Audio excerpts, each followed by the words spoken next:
स्वतःला ओबीसींचं खूप मोठं नेतृत्व समजणारे लक्ष्मण हाके हे खरोखर ओबीसींच्या न्याय हक्काचा लढा लढतायत का? का त्यांचा बोलविता धनी दुसराच कोणीतरी आहे? आणि जर खरोखर हे जर लक्ष्मण हाके ओबीसींच्या न्याय हक्काचा लढा लढत असतील असं गृहीत धरलं, तर मग ओबीसींच्या न्याय हक्काचे एकमेव मारेकरी अजित पवार कसे काय बरे? आणि मागील 2 वर्षामध्ये अजित पवारांच्या विरोधात चकार शब्द न काढणारे हे लक्ष्मण हाके अचानकपणे त्यांचा कंठ कसा काय फुटला आणि एवढी टोकाची खालच्या पातळीवरची टीका ते अजित पवारांवरच का करू लागले? याविषयी आपण सविस्तर आणि सखोल विवेचन पाहणार आहोत. तत्पूर्वी जर चॅनलला सबस्क्राईब केलं नसेल तर पहिल्यांदा जरूर सबस्क्राईब करा. मित्रांनो, लक्ष्मण हाके स्वतःला सध्या सर्वात मोठं ओबीसीचं नेतृत्व समजतात. मग ते खरोखर ओबीसींच्या न्याय हक्कासाठीचा लढा लढतायत का? आणि जर ते लढत असतील तर अजित पवारांवरच एकमेव टीका का करतायत? आणि जर ते अजित पवारांवर टीका करत असताना मागील 2 वर्षाच्या काळामध्ये त्यांनी अजित पवारांवर कुठं अशी खालच्या पातळीवर टीका केल्याचं ऐकिवात नाहीये. मग अचानकपणे हा जो कंठ फुटला, का फुटला? त्यांचा बोलविता धनी कोण आहे?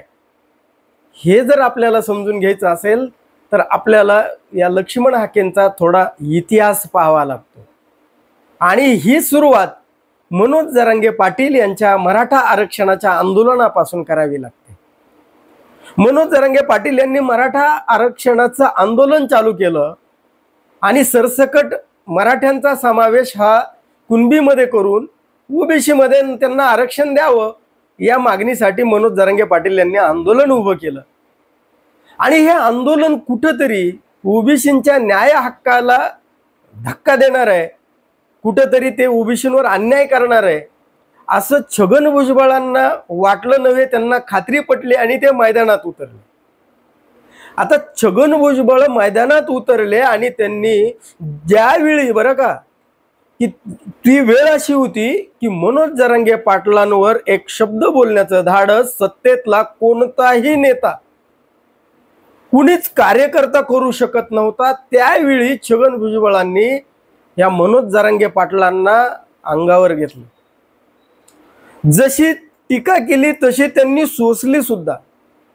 म्हणजे मनोज जरांगे पाटलांच्या आंदोलनाला त्यांचा विरोध करत असताना त्यांनी संपूर्ण महाराष्ट्र पिंजून काढला, प्रतिमोर्चे काढले, सभा घेतल्या. म्हणजे एकमेव छगन भुजबळ महाराष्ट्रामध्ये ओबीसींचा लढा लढत होते. त्यावेळी हे नेमके लक्ष्मण हाके नेमके होते कुठे? ते फेसबुकवर होते. बरं, ते का छगन भुजबळांबरोबर गेले नसावेत? कदाचित त्यांना असं वाटलं असेल की छगन भुजबळ जो लढा लढतायत तोच मुळात चुकीचा आहे, ओबीसीवर अन्याय होणारा नाही असं त्यांना वाटलं असेल. किंवा त्यांना असंही वाटलं असेल की छगन भुजबळांच्या सावलीमध्ये म्हणजे त्यांच्या खांद्याला खांदा लावून जर ओबीसीसाठी लढलो तर मी त्यांच्यासमोर खुजा दिसेल आणि मग मला जे श्रेय घ्यायचं आहे किंवा ओबीसींचा नेता म्हणून माझी जी इमेज मला चमकवायची आहे ती कुठेतरी करता येणार नाही, म्हणून ते गेले नाहीत की काय? मग हे लक्ष्मण हाके हे तिथे का त्या लढ्यामध्ये नव्हते? ते केवळ फेसबुकवर सक्रिय होते. त्यावेळी पुढे याच मराठा आरक्षणाच्या आंदोलनाची धग बीड पर्यंत पोहोचली आणि यातून जी जाळपोळ झाली त्या जाळपोळीपर्यंत हे मनोज जरांगे पाटील धनंजय मुंडेंवर एक शब्दानं टीका करत नव्हते. पण बीडमध्ये मराठा आरक्षणाच्या आंदोलनाच्या नावाखाली जाळपोळ झाली आणि त्यामध्ये मराठा तरुणांची धरपकड सुरू झाली. आणि धनंजय मुंडे यांनी या पोरांना पकडण्याचा आणि त्यांचा बंदोबस्त करण्याचा जो मी बोललो, मी सांगितलंय की यांचा बंदोबस्त करा असं धनंजय मुंडे म्हणाले. ते म्हणाले कुणाजवळ? तर नारायण कुचेजवळ म्हणाले म्हणे. मग नारायण कुचेंनी ही गोष्ट कोणाला सांगितली?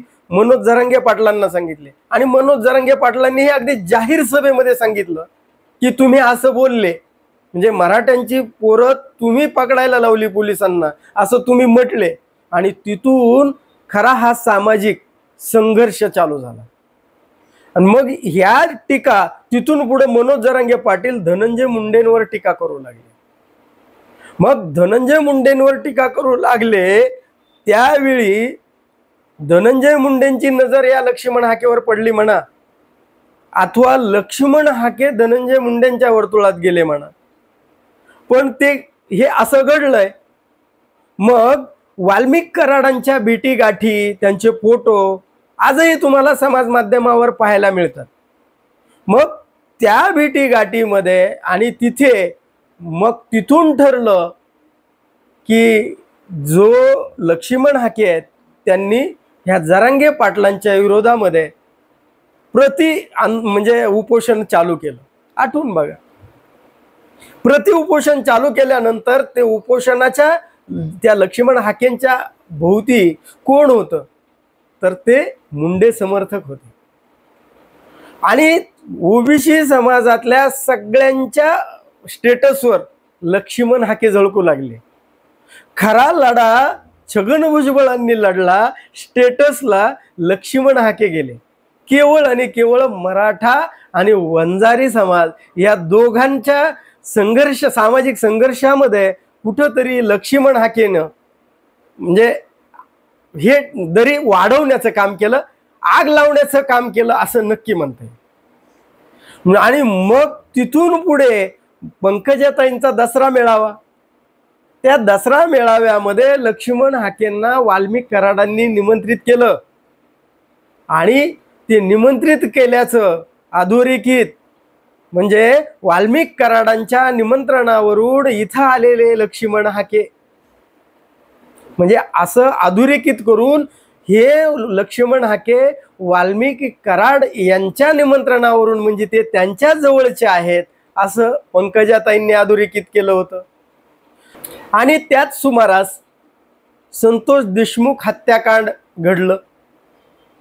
संतोष देशमुख हत्याकांड घडलं.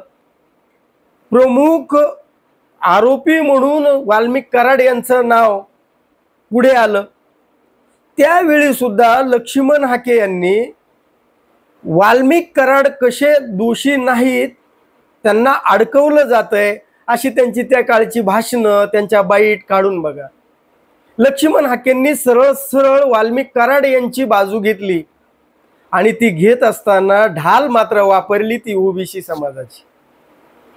आणि त्यातूनच पुढे धनंजय मुंडे यांना वाल्मिक कराड जवळचे यामुळं त्यांना मंत्रिमंडळातून पायउतार व्हावं लागलं.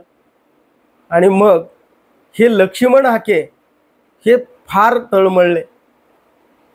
लक्ष्मण हाकेंनी आता हे धनंजय मुंडे मंत्रिमंडळामध्ये पुन्हा येतील, ते निर्दोष म्हणून पुन्हा येतील असं सुतोवाच केलं. पण छगन भुजबळांचा मंत्रिमंडळात समावेश झाल्यानंतर याचा आनंद त्यांनी व्यक्त केला नाही. ओबीसींवरचा अन्याय दूर झाला आहे असं ते म्हणाले नाही. ते म्हणाले धनंजय मुंडे पुन्हा मंत्रिमंडळात सामील होतील. आणि पुन्हा 3 जून स्वर्गीय गोपीनाथ मुंडे यांचा पुण्यतिथी दिन आणि त्या दिवशी या लक्ष्मण हाके आणि धनंजय मुंडे यांची गळाभेट, या लक्ष्मण हाकेंनी घेतलेलं दर्शन आणि ती केमिस्ट्री नेमकी काय बोलून जाते.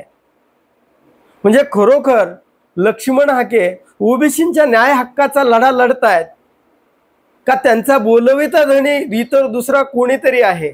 याविषयी आपलं मत काय आहे कमेंट करून जरूर सांगा. आणि हा व्हिडिओ आवडला तर लाईक आणि शेअर करायला विसरू नका. धन्यवाद. जय महाराष्ट्र.